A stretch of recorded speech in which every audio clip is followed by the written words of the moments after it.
Hi everyone, my name is Tiffany Foley and this presentation is for my Addictions Family Counseling class at Indian River State College, where I'm in the Human Services Addiction Studies program.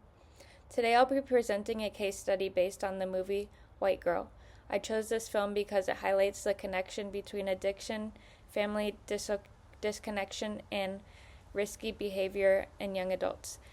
It's a strong example of how family systems, or the lack of them, impact addiction and recovery.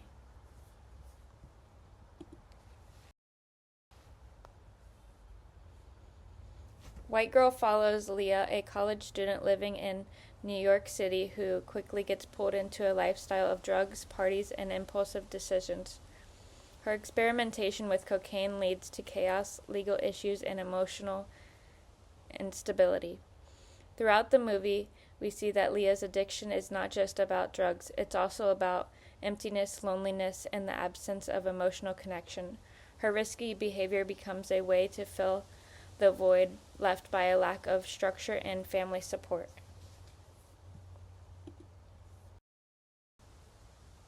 The primary addiction in this film is cocaine, but it's also tied to thrill-seeking, codependency, and trauma.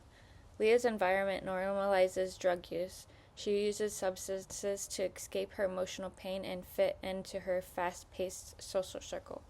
Her parents are largely absent and disconnected, which contributes to her poor coping skills. This is a perfect example of how family neglect and poor communication can make someone more vulnerable to addiction.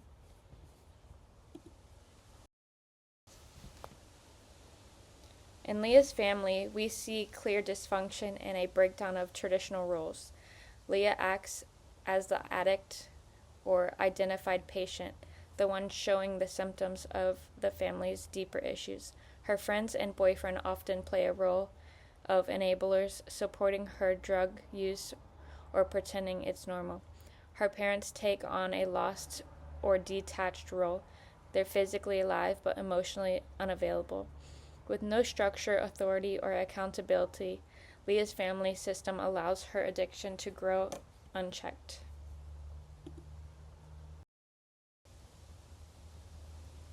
Several theories help explain this family's dynamic.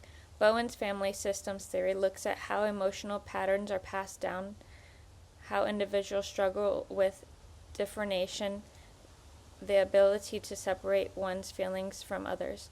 Leah's cutoff from her parents shows her differentiation and high emotional reactivity. Structural family therapy, developed by Salvador Munchkin, would point out the lack of structure, weak parental boundaries, and blurred family roles. Finally, cognitive behavior therapy, CBT, can help awareness Leah's disordered thinking patterns, such as believing that using drugs help her cope or that she has control over her addiction.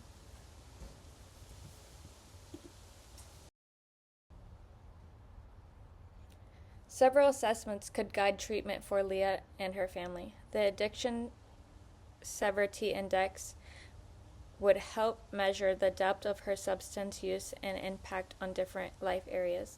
The family's assessment device could evaluate the overall health of the family's communication and problem solving. A genogram could reveal patterns of emotional distance or addiction in earlier generations. Finally, the Beck Depression Inventory could identify co-occurring depression, which often fuels addiction. To treat this family, I would start with psychoeducation, helping everyone understand addiction as a disease that impacts the whole family, not just one individual. Motivational interviewing could help Leah find her own reasons to change rather than being forced into it. Family therapy sessions could rebuild trust and communication between Leah and her parents. Cognitive behavior therapy could change Leah's harmful thoughts and help her create new coping skills. And finally, healthy boundaries would be critical for both Leah and her parents to regain structure and safety in their relationships.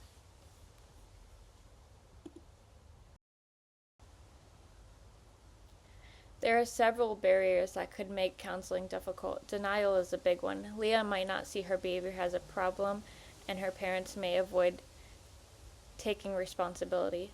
Another challenge is lack of family involvement. Her parents might resist therapy or minimize their role. Social pressure also plays a role, and Leah's peers encourage the same risky behaviors. And finally, shame and fear of legal consequences can make it real hard for Leah to be honest or seek help.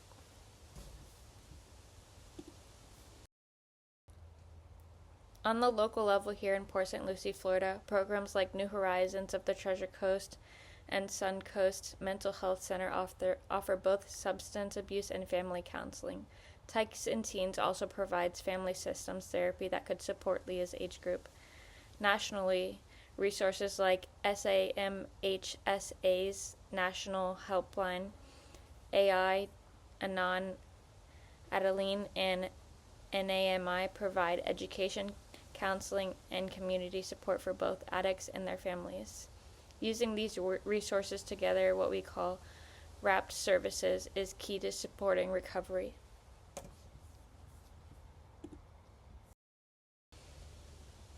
These are my references, including the film, my textbook, and both local and national resources. Thank you so much for watching my presentation, and I hoped it helped show how addiction is not just an individual problem, it's a family issue that requires understanding, structure, and compassion to truly heal.